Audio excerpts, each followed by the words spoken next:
Hey, what's going on, guys? E-Man here, and today we're going to be printing out the Tyrant. That's right, Tyrant X from the Resident Evil 2 remake. I wanted to do this model as more of a test, just to see if I could replicate a figurine at this level of quality. This is also a first-time thing for me, as I've never printed anything from the Resident Evil series. I've mostly printed figurines from Doom, and that's the most of the large-scale ones I've ever done, other than miniatures. I'm going to be going through the process of putting this thing together and showing you guys the end results. So here we go. I started with a base model straight from the game, and I brought it into Blender. It also had a skeleton that I could pose. I also took a lot of reference pictures. Luckily there is a model viewer in the game, and one of the models you can unlock is the Tyrant, I believe, once you encounter him for the first time, although I could be wrong on that. Once in Blender I had to adjust the base mesh quite significantly to get to the level of quality that I needed. I think the total number of triangles by the end was about 2.6 million, and that's after decimation. But the results, I think, are absolutely fantastic, as you can see here.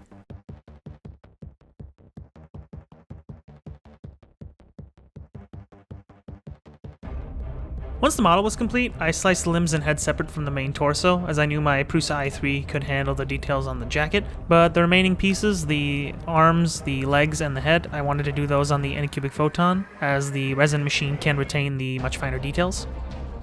Opening it up in Simplify 3D, you can see the torso took a staggering 33 hours to print out, but considering that it was at 0.1mm layer height, I kind of expected it. At the same time, I pre-supported the pieces meant for resin, and loaded that file onto the Anycubic Photon. The resin print by comparison only took about 5 hours, despite the lower 0.05mm layer height, and that's due to how resin is printed. The entire layer is cured all at once, which greatly reduces the print time per layer, though at the expense of a much smaller build volume. Fast forward about 2 days later, and all the pieces were ready for assembly.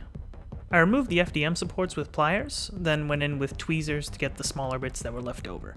It's slightly tedious, but with the right settings, they'll come off smoothly.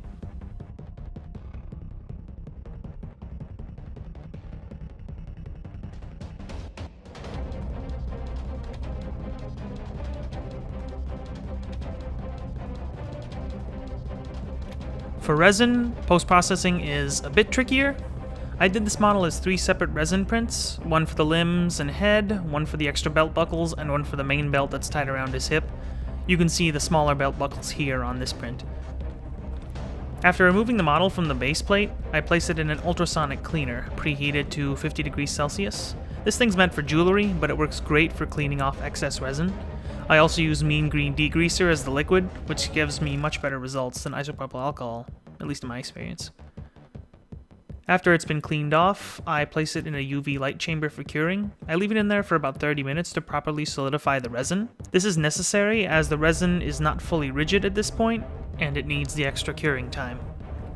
Once cured, I begin snipping off the supports. One trick that makes this much easier is the preheated liquid of the ultrasonic cleaner, which makes support removal much faster. They can mostly be taken off by hand in this state, which saves a lot of time and a lot of hassle. Here, it's more obvious. We can see the level of detail that the resin printer can achieve.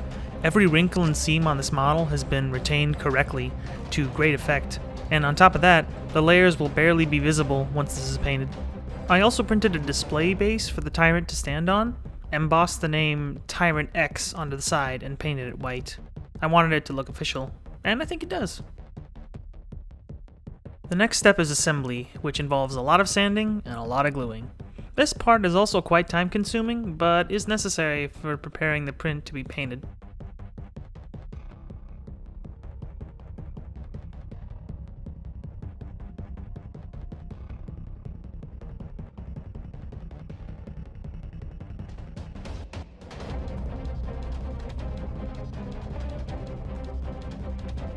With the model assembled, we are now ready for priming.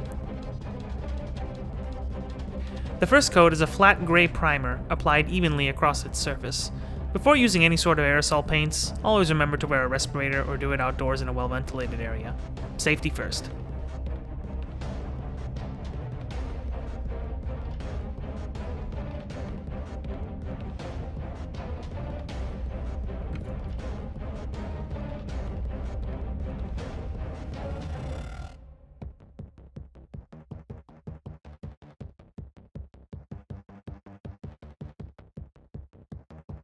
The second coat is a Vallejo black surface primer, this one meant for painting. This also requires a respirator to work with, so remember, safety first. It provides a nice semi-gloss black finish, which simulates the look of leather on the Tyrant's limiter jacket very well.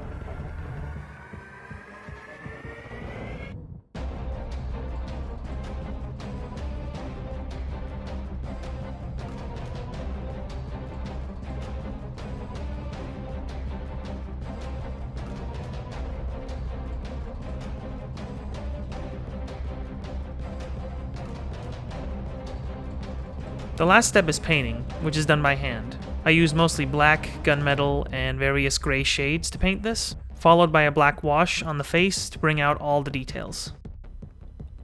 I made sure to paint the eyes a steel blue color, followed by a gloss varnish to mimic how they look in the game. And with that, the Tyrant is complete.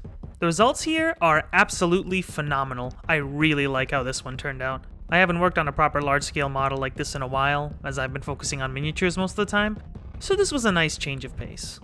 Please let me know in the comments what your thoughts are on this project, and be sure to check out the Thingiverse page in the description if you want to take a crack at this model yourself. With how good this turned out, I think I'll be working on another Tyrant very soon. You all have a good day.